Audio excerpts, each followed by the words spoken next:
No, so first of all, it's not often that I get a chance to moderate a panel with that many excellent people with whom I have worked with all of them for a long time. So first of all, a big thank you to all of you for being here today.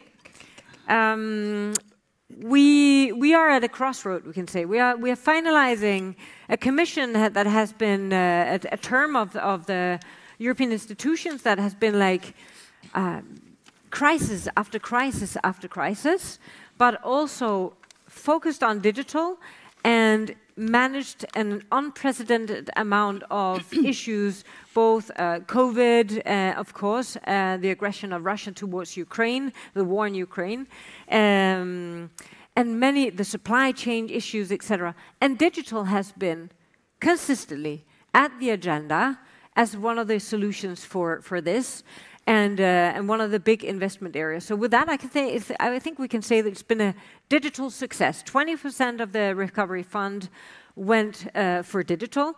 I mean, we didn't dare dream of it, but it actually happened. And now we are getting to this point where we are looking like at ourselves, thinking, did we succeed? And what are the next steps we take to become a digital powerhouse? So with that, let me I think I need to launch a poll first, and saying for the audience, if you could look at voting. The question towards you is, what should Europe focus on to become a digital powerhouse by 2030? So the panel will discuss that in a second. And you will have a few options, so please do go and vote. Skills, trade agreements, single market, more digital investment, digital resilience, simplify regulation and connectivity. So let me start the panel. Looking very much forward to a vivid discussion here. So Peter Stading, you are the Chief of Technology and Chief Strategy Officer for Siemens. Siemens is, you could say, one of the tech giants of Europe, right? I mean, can you tell us what the success is? How did you manage to stay in business constantly during technology changes over the last many decades? So Peter, please. Thank you, Cecilia, and thank you for the question. Indeed, 176 years, and in that time we reinvented ourselves over and over again, and by the strong belief that technology can really help us to master the biggest challenges, and nowadays, you mentioned, we have so many of them. But it's always technology that changes and transforms the everyday, and that makes our lives better, from more efficient trains to carbon-efficient buildings, to better healthcare, to efficient and productive factories. All of that started with electrification very early, right? So 170 years ago. Then came automation along, and now came digitalization. We reinvented ourselves by moving a lot of portfolios around, to be honest. It was not always a love story. At some point, the company was at the brink where we got seriously disrupted by technology. One of the things that must never happen in this company again is where we were surprised by software-defined hardware and by the virtualization thereof. I'm just talking about the communications business that we once had. And we learned it the hard way that actually digitalization is a really disruptive force that affects all of the companies that we have in Europe. We therefore, since 2006, have invested more than 14 billion around the world into digital. That's just in M&A. If you add all the organic investments into it, that's significant. And we strongly believe that there's more to come. That said, though, it's a tough one because most of the capital that we spend was not in Europe, was most of it in the United States. One actually we acquired here in Belgium, so I must say that. But I have to also to say that the speed, and I liked your slide at the very end, speed and scale disproportionately matters in the digital world. If you think about AI and Gen AI, just 6 months is an eternity. And we think about the regulations that you spoke about and everything, we significantly need to rethink of how do we become faster to drive that. So you stayed on your toes. It's not always been a love story, and continuously stay on the toes to find out how to become faster and to scale. So Mathieu, Michel, We've met several times. You are the State Secretary of Digitalization of Belgium, and you have also been the Secretary of State for Digitalization, so it's one of your core themes. You call for a regulatory pause to allow industry to breathe. How can the EU help companies, and of course the member states help companies to implement everything in a much more smooth way than now? Yeah, first of all, I would like to thank you for being here with you, and I have to confess, I'm totally in love with the single market. And what I said is, I think that it's time now, after 5 years of so many regulation, to slow down regulation and speed up implementation. To my point, that's really important. And you know, that's really a good point for Belgium for having the presidency for the 6 months here, because for us it will be a big opportunity to work with all member states in the conclusion of a commission. There has been 5 years of regulation, and we know it was really complicated for the companies, but all the actors of digitalization. And now our main message will be, okay, we have to focus for the 5 next years more into building a strong governance. That's something really important, because you mentioned it. I think one of the enemy of digitalization right now and the competitiveness of Europe is the fact that we work too much in silos. There is too much gold plating. We had complexity on regulation into the way we are implementing the things. And so the main priority for us will be to have a declaration, an engagement of all the countries in building a common governance, which will help the companies, big companies, but also SMEs, in deploying their projects all over Europe in a simplifier way. So that will be a main objective for us, so building a strong governance. You mentioned a few minutes ago the AI Act. The AI Act is, I think, something really important to build trust in innovation, to build trust in the new way to work in the SMEs. But in the meantime, the way we will implement the AI office and the role we will give to the AI office, the definition we will give to the AI office, it's something really important, because what complexifies the life of the companies, it's maybe not the regulation, but it's the way we implement the regulation. And so in building, in working deeper, in defining how it works, how we build the procurements, you mentioned it a few minutes ago, that's the way we can really help the companies. Another point, which will be really important during this presidency, is working on the skills. It was mentioning there is a lack of skills, so we need to build skills, we need to attract skills, and we need to retain skills. So we have also a lot of projects during the presidency about identifying the right skills and to maintaining them in Europe. Thank you so much. So basically, you're saying the member states need to also up their game and work closer together on how they implement, and also, you know, make sure that we have the right skills. Yeah, I would like maybe to add that the discussion that we've had right now to prepare this presidency make us really optimistic in the way all member states are considering the fact that we must really stick together, and we cannot make the same mistake we did with the GDPR. GDPR was an extraordinary regulation, but the way we implemented it is really problematic for the SMEs. I think that's music to the ears of the SMEs. Okay, let me turn to Renate Nicolai. I hope that you all have water on stage. If not, just don't hesitate to reach out to get something to drink. Well, Renate Nicolai, you are the Deputy Director General for the European Commission GD Connect. I mean, the place of digital regulations and also many of the very excellent initiatives that has been going on in the last 5 years. We're over halfway through. We're coming to an end. Are we on track? Well, First of all, it's great to be here. I think we are not yet the digital powerhouse that we should be by 2030, but I would also say that we have made some good progress. First, I think on the regulatory framework. We are sometimes having a little bit of an inward perspective when we look at regulation. When you look at AI, when you look at our platform regulation, when you look at things like the Cyber Resilience Act, to think about hardware and software security by design, when you talk to partners in the world, some of them are actually quite envious about our regulatory approach. In particular in the US, I think there are more and more people who would like to have clear platform rules or clear AI rules. It's just very difficult to get things there through the Congress. So I think that the regulatory framework on digital transformation that we have established in this mandate and also earlier is quite a good signal for the single market, if we implement it well.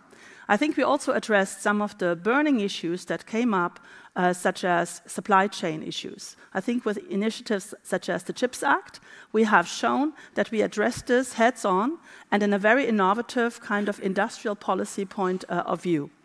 I would also underline that in the context of technological infrastructure, we have made some very good progress when you look at the supercomputing power. A couple of years ago, we did not have supercomputing power in the EU because of our joint initiatives, and no member state alone would have been able to do this. We are now first league when it comes to supercomputers and developing on. This is, of course, a key enabler for AI applications, for instance, in the future.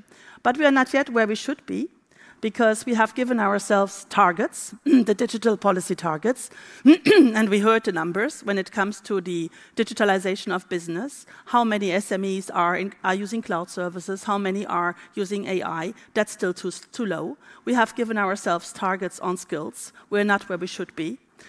We are not where we should be on the digitalization of public administration. We hope that the e-ID, the e-wallet that we will soon have, will give this a boost, but we need to get better there. And finally, we are not at all where we should be on connectivity. And that's why we are today also rolling out a white paper on connectivity. So there's a lot to be done, but I think we have a pathway. And if we kind of keep that rolling also for the transition from this commission to the next commission and keep that commitment also with the support of manifestos like yours, I think then we can make in the next 5 years a difference. Mm-hmm. Thank you so much. And I mean, the Commission has already, looking at how to change the governance, I believe, right? I mean, with the AI office, more guidance, etc. So I think we have some good trends there. Now, of course, the devil is in the detail, and hopefully there will be a lot of industry involvement also. Let me turn to Mohamed Shelmasi. You are the Chief Technology Officer for Soprasteria. The EU has set a target of 75% of adoption of AI, cloud, and big data by 2030. You work with many different clients, supporting them exactly in the adoption of all these technologies and how to digitalize. How realistic is that goal right now? Actually, if we do nothing, it's not realistic at all. Huh? I think that and it's not only at the regulation level, and I think your example of Siemens is very good, is how a non-native digital has become digital company because they were able to transform themselves to use the technology. What we believe we are missing today in large companies, and we are mainly working on large companies, is how the C-suite, the highest level of the company, is understanding technology. And how, instead of just saying, having some fears against AI or whatever, how they use this to do it differently, to engineer the way they are building things, to be more innovative. And this is probably something that we will have to do in the future, is to explain more what are the capabilities of those technologies, whatever. There are some risks, but if we stay on the risk only, we won't transform anything. So for me, it's the first thing. The second thing is probably, most of people have spoke about this, is skills. I think, and not skills at the engineering level, skills everywhere. Engineers are coming with the skills. So we don't have enough, but they are coming with skills. But everywhere in a company, we should be able to have an understanding of what the technology brings, and then being innovative using such kind of things. So that's probably the two major things that we need to do. Now, you mentioned the cloud. Well, for large companies, they have to address the cloud topic, not only by moving their stuff to the cloud, because sometimes there is no ROI in there, is what the cloud will bring, what kind of additional capabilities we will have only in the cloud. It's very difficult to do AI without the cloud. So I think that we need to have a kind of explanation to all our major, I would say, customers on how this technology should make them change the way they are doing things. But I think that's a good example.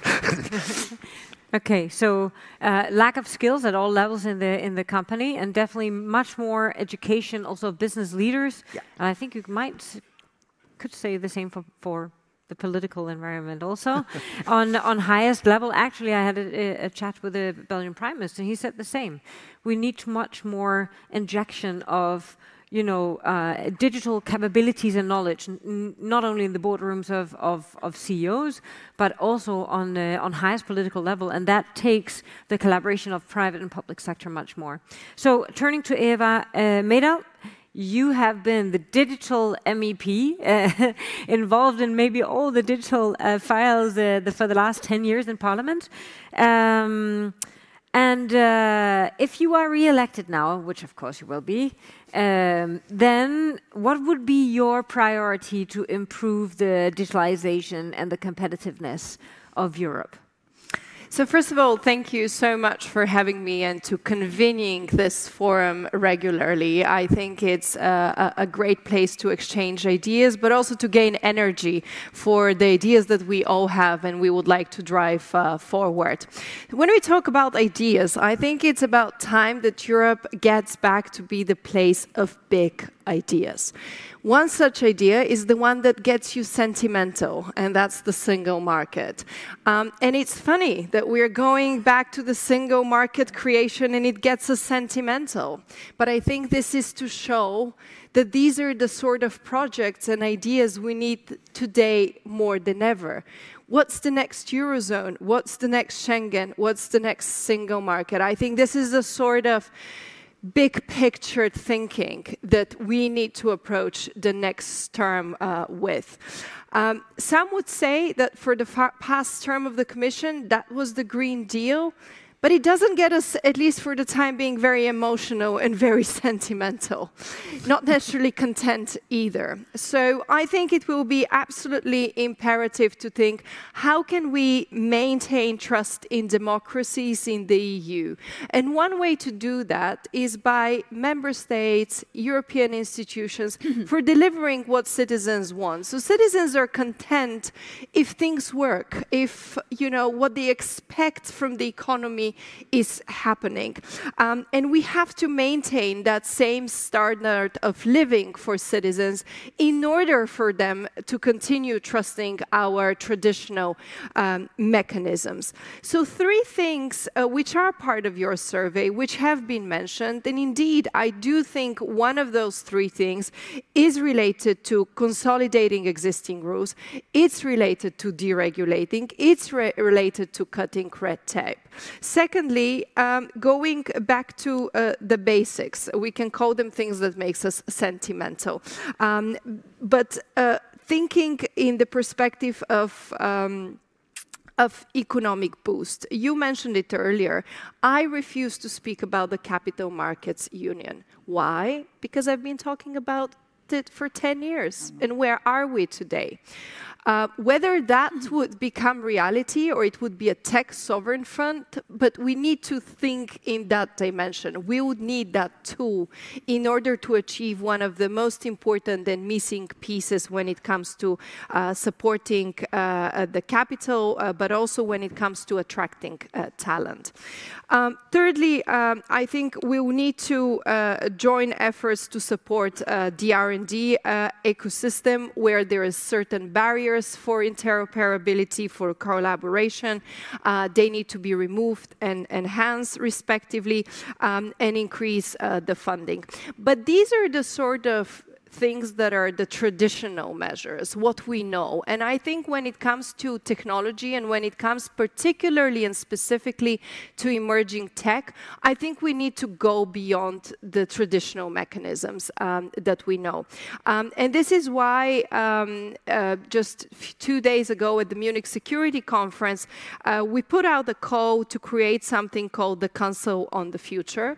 And it aims to do something rather simple, but I believe necessary, to bridge the collaboration and foresight gap between technological development and our complex geopolitical landscape. To bring around the same table, I think it was the minister mentioning how we talk often in silos, separately, echo chambers.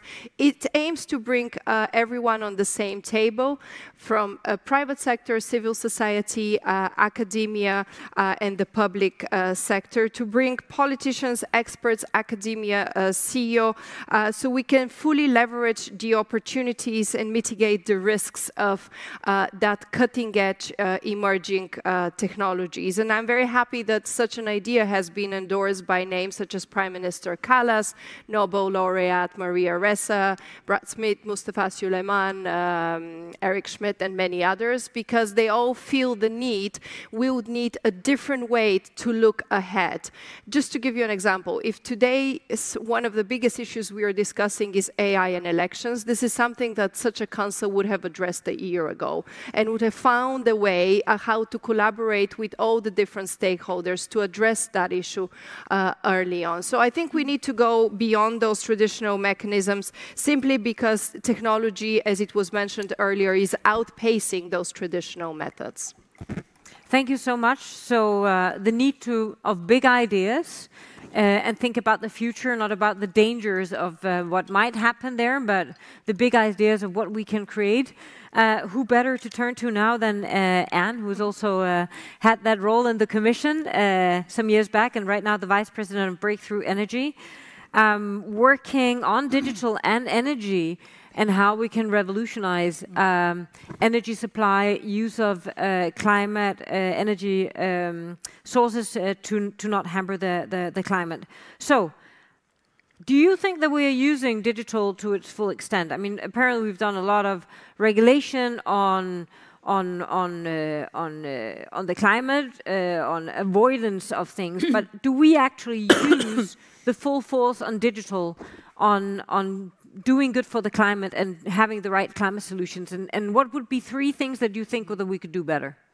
Great, thank you so much. So I'm sort of the odd woman in this panel, because I speak about the intersection of digital and energy, and I actually want to commend the Commission for putting forward this idea of a twin transition, which I think is absolutely correct, because what I've been saying for years is that innovation takes place at the intersection of different disciplines and also different technologies.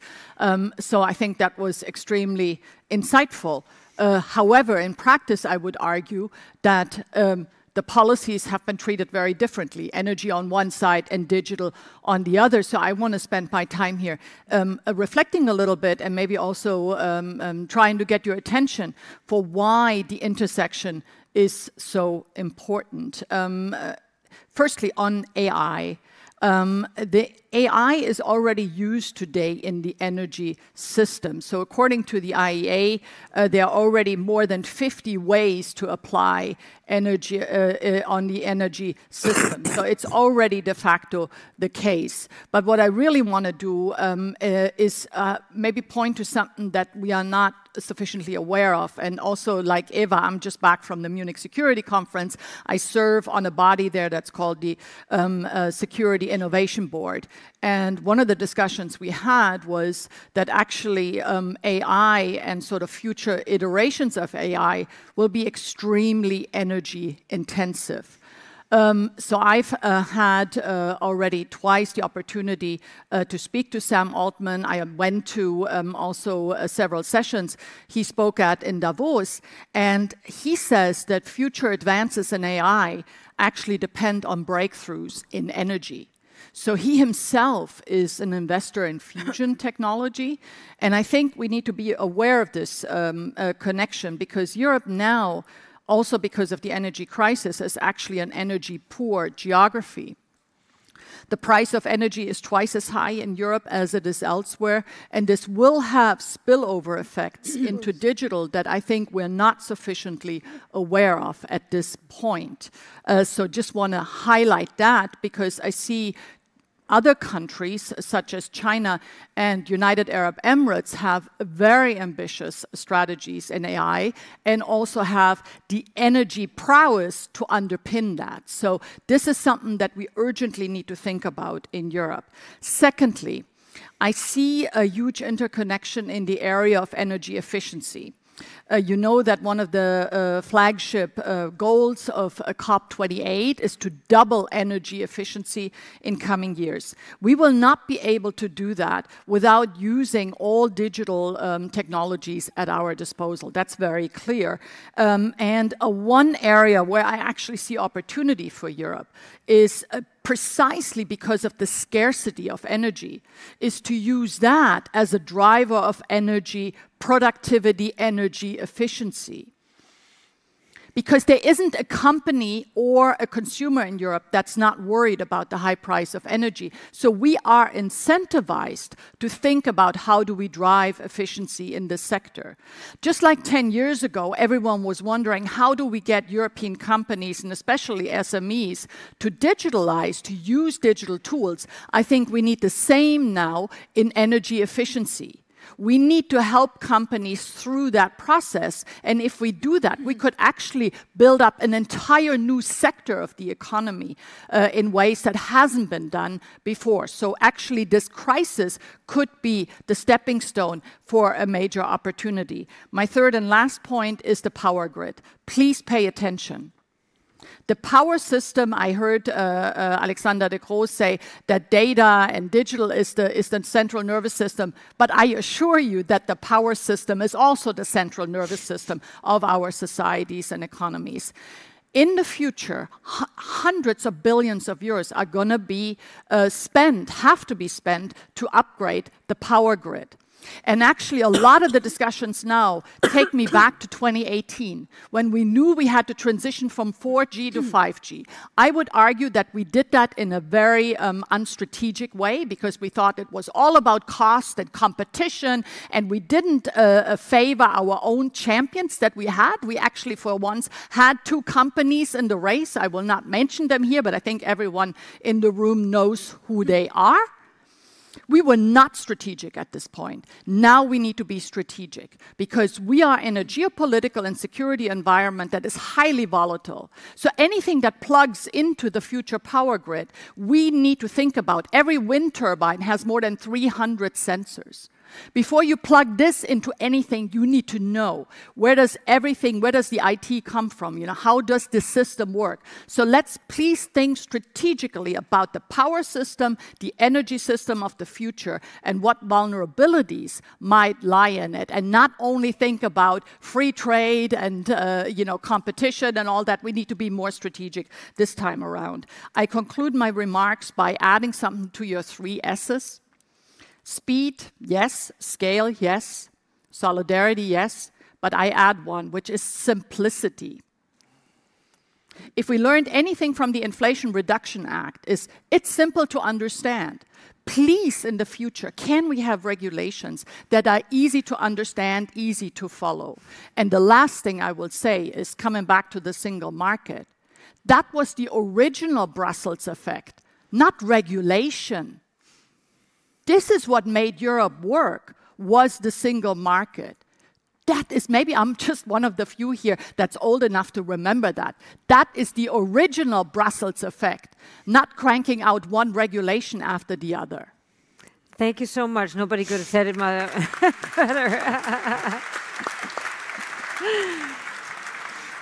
And talking about champions, right? Let me turn back to Peter and to Siemens. I was looking at opportunities, right? I was in a room with all the ambassadors of EU to all over the world, and they were all talking about the critical technologies. And I said, where do we have capabilities? Where do we lead? Can you mention me? Can anybody in the room mention to me the companies in Europe that basically holds those capabilities? And unfortunately, very few could. So that's what we're coming out with this summer. Where do we actually lead? Where do we have champions? And one of them is you. And we are actually leading in some of these sustainability technologies, right? What's the next big thing? What's the next big innovations coming out of companies like yours? Yeah, well, thank you. And I only can absolutely agree with what you said with regards to simplicity, because that for whatever we will be doing technological-wise, it has to serve the human needs. And if it isn't intuitive, if it isn't easy to implement, it's a major, major hurdle. So therefore, something that we strongly believe in is actually, it's not about either hardware or it's either digital. It's actually the combination of both, right? And it is the value eventually that you get to our customers to become more sustainable, more energy efficient, everything you spoke about. So if you follow that notion, then the intelligence of the physical assets is really what drives us. And this is the concept of the industrial metaverse. You heard about the metaverse, obviously, more on the consumer side, but we think more from an industrial side.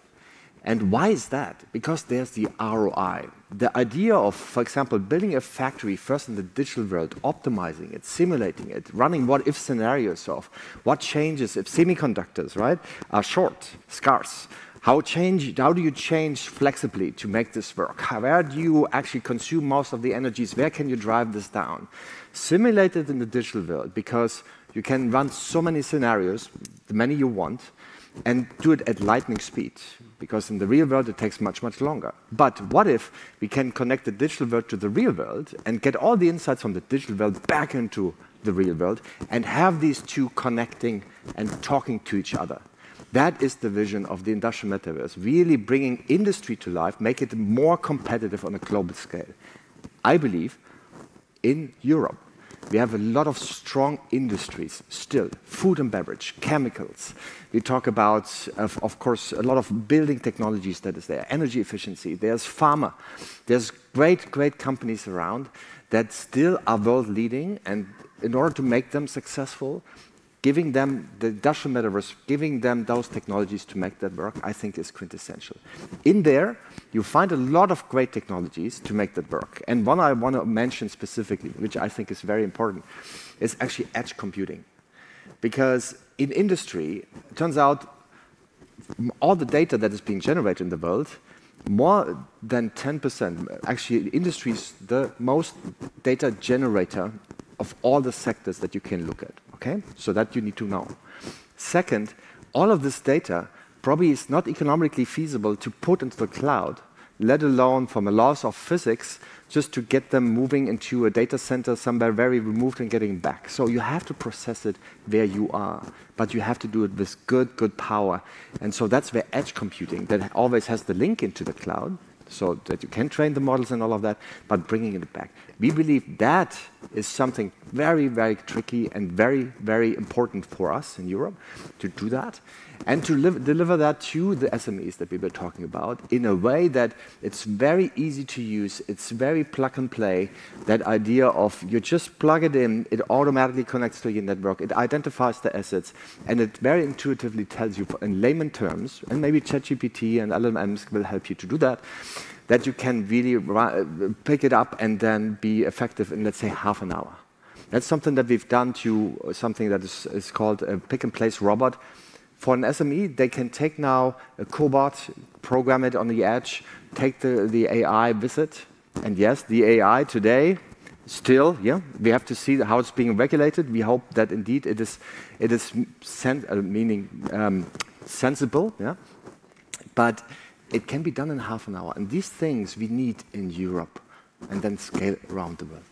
So really like a platform for industrial metaverse and virtualization, right? Which yes. is now called the metaverse, but which we have done for a long time, right? So that's where it goes. Super cool. So looking at opportunities now, right? I need to keep the statements a bit shorter because I'm going to run out of time, and I really want to pose you the last question. So Mathieu and Michel, what are the big opportunities of actually reaching the EU Digital Decade targets, whether that is basic skills or doubling amount of unicorns? What are the opportunities that we need to grab to do that? I think two main attention for us. I will repeat, but breaking silos. We spoke about simplicity. We can speak about agility. I think that the way we can achieve that is by breaking silos. And that's what we want to do in the coming months with all the EU members. That's something really important.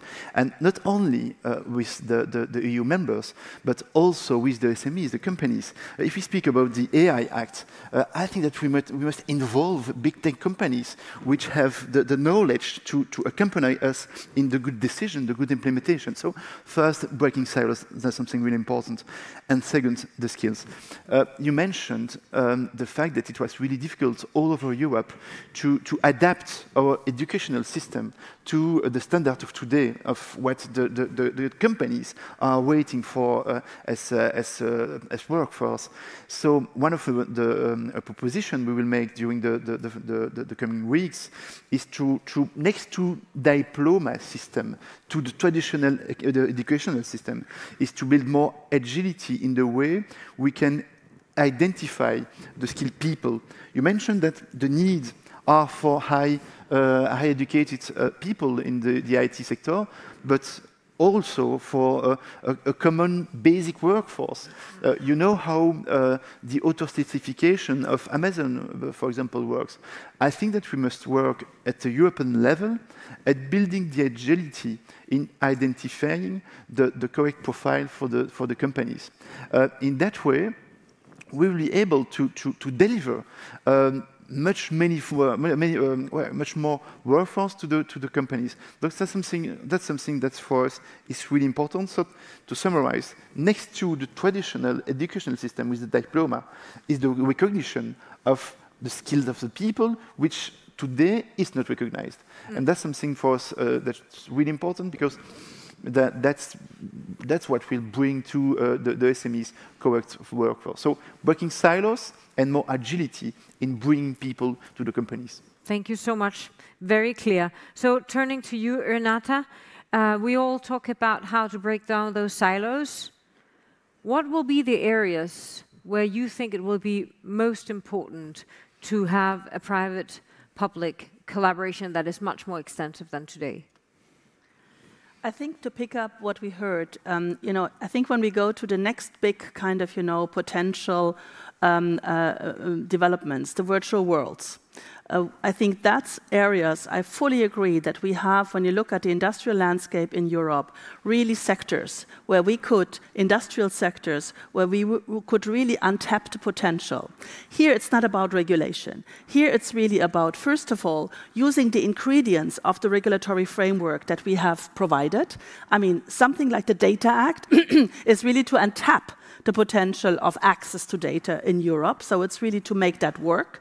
And of course, the AI Act with the AI innovation package is to kind of facilitate AI applications. But what we need in order to kind of scale, to have the digital twins, design, or to have a gaming kind of, industry, or to have precision agriculture thought through in this kind of way.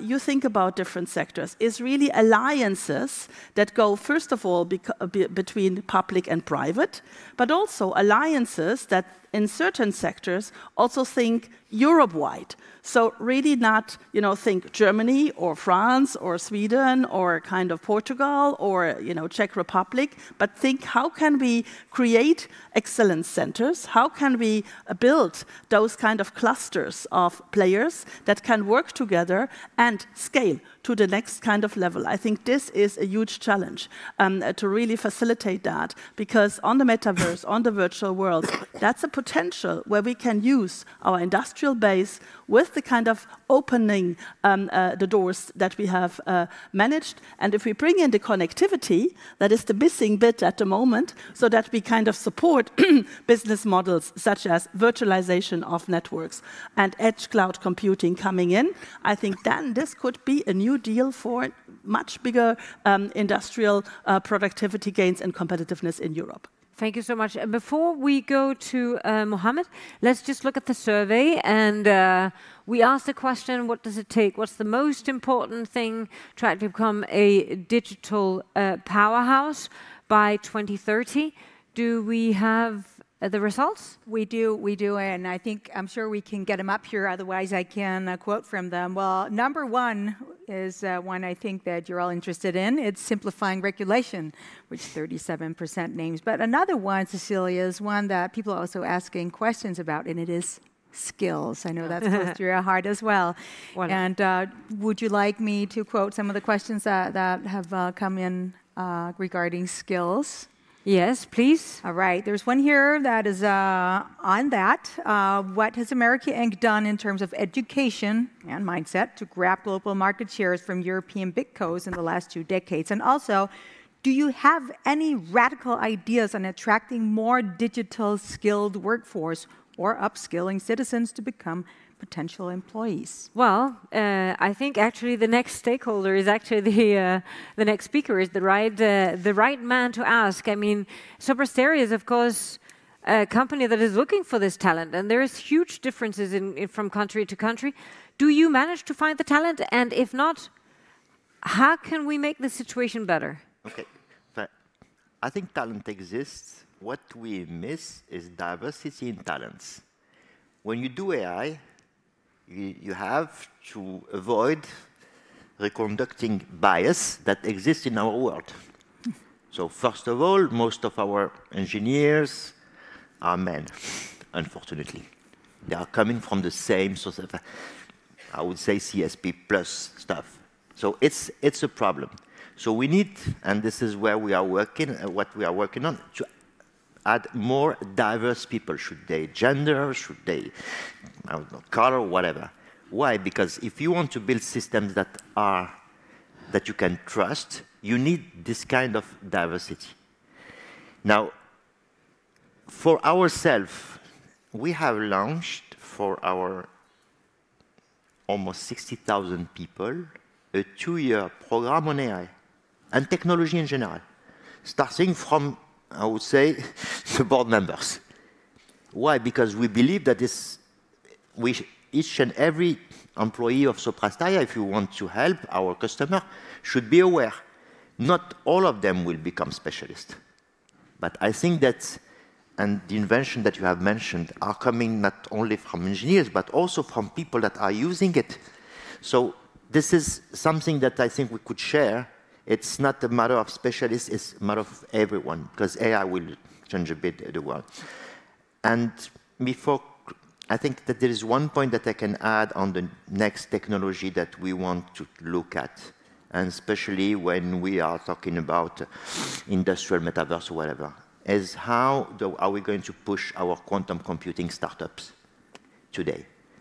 And some of in quantum space, some of them are just raising money, not from Europe, but from the US, if you take Pascal or whoever. So I think it's not really the question, but I just want to take the opportunity to say that in some specific space we should put some money, because we have the talent, but we don't have the capital.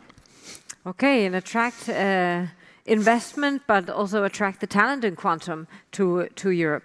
So thank you so much. Let me turn to you, Eva, because of course you represent Bulgaria here, Bulgarian citizens.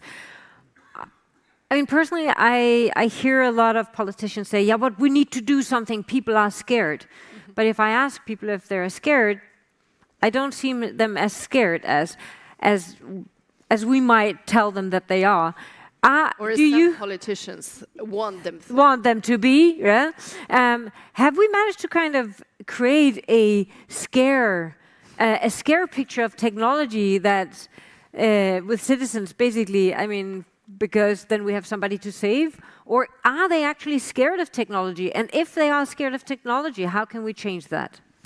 Look, I started my first term, as you also in a way pointed out, as a tech optimist, and I still am a tech optimist, but I'm also a tech realist. I think it's important to acknowledge what technology means for democracy and our societies today. The way I see it at the moment is that definitely there is a sense of excitement across our societies when people or students are using ChatGPT or BART. I mean, there's definitely a sense of excitement. It can make our lives faster, better, easier. What I have seen in the past couple of months is that companies see the advantages and the advancements they could do with their products or services. They're thinking this year compared to a year ago way more holistically about how to integrate AI into their business practices. And I think this is very important. And I'm sure here in this room, we could think of the numerous positive ways of how to use AI in emerging tech. As much as I'm optimistic in these advancements, I think we must prepare for the rapidly changing landscape because AI and new advancements in tech could also in the same time pose a threat to the fabric of our well-established democratic societies. There are severe challenges, particularly in this super mega year of elections when it comes to AI-powered deepfakes, when it comes to the possibility of worsening the echo chambers that already exists online, manipulation, micro-targeting, to name a few. And all this could indeed lead to more polarization. It could be a breeding ground for some of those more radical views or autocratic nations that often like to use some of our countries, particularly in Central and Eastern Europe, as a place where they could use their autocratic playbook when it comes to disinformation. And this could lead to fracturing our societies. And no, I don't mean to scare, but I think we need to be cautious. And we need to acknowledge the possibilities that malicious actors can use.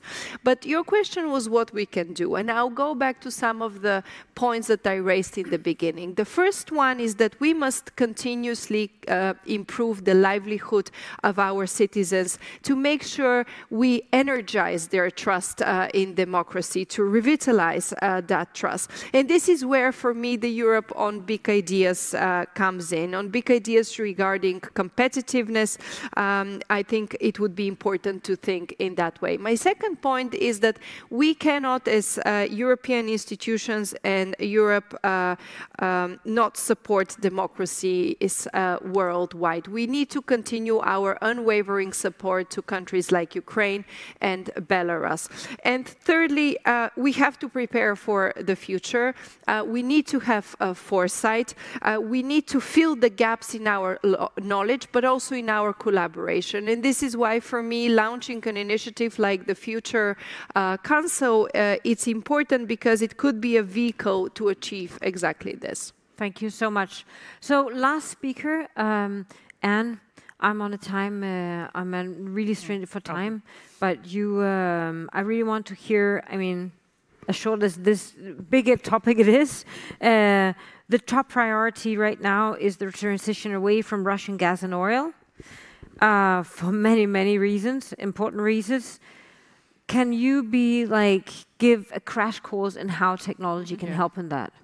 Yes, absolutely. Immediately after the war started, I understood that emerging clean technologies are actually needed to replace Russian fossil energy, but in particular natural gas. I started an initiative called the Energy Resilience Leadership Group, which I don't want to talk about, but what I do want to say is we really zeroed in on the technologies that can replace natural gas where it's used the most in power industry and buildings. And there's a whole slew of emerging clean technologies that can do that, whether that's long duration energy storage, clean industrial heat. We need smart meters in every house, superconductors. There's a lot that we could do. However, I do not believe that this has received the policy prioritization that it needed. Instead, we've now spent more than 400 billion euros in subsidizing the continued use of fossil energy. There are certain countries in Europe where still 90% of their natural gas comes from Russia. Some countries have even received more gas in the form of LNG from Russia than before. I don't want to name them here, but my point is, how do we expect anyone to follow the sanctions if we do this?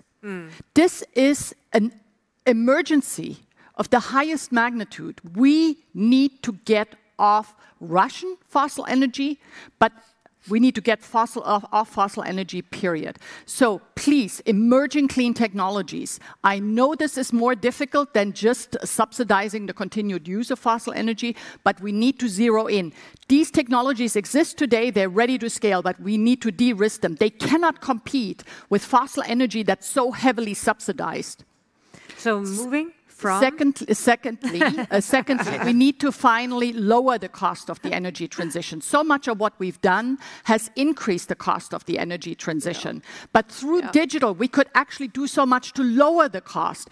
Permitting, digitalization of the public sector, creating standards, creating bigger markets, all of that is possible with digital tools. So let's please think about how to lower the cost of the energy transition. Because right now, Europe is on a trajectory where we are decarbonizing through deindustrialization. And we will pay for that at the elections in June if we don't get a grip on this very, very fast. Thank you so much. And just saying, I was supposed to do a round now of what would you say to Ursula von der Leyen being the next president of the Commission, or the one who will be the next president of the Commission, if you were in an elevator with her and you had 10 seconds to the next floor. So instead of doing that, I'm going to try to summarize. And if I miss something out, please ring a bell. So, dear dear President, dear President, we need to break down those silos. We need to, before we regulate, to work much more together with private sector, the member states, and the Commission to know exactly how to do that. Even before we know what to do, we need to discuss the how. We need to focus at the skills, make sure that we get the critical skills to grow our technologies within Europe and scale what we already have with the champions, like on smart meters or on digital twins or on smart productions, and make sure that we keep those champions and don't lose them in bureaucracy and endless amount of institutions. We need the big ideas on how to implement a love story of the single market and get back to what was really the idea, like Anne said, that was the idea, not endless amount of only of regulation. How do we get back to measure that success? We need to make sure that we do things in a harmonized way, not only the what, but the how, also discussing how the Commission can think that in to their mandate, not only discussing the what, but also the how. We see that with the IA office. And last but not least, we need to act as one team in Europe and be the most competitive digital companies, a digital powerhouse in 2030. Thank you to this amazing panel and for coming here today. I'm honored to have you here on the panel. Thank you for your contributions.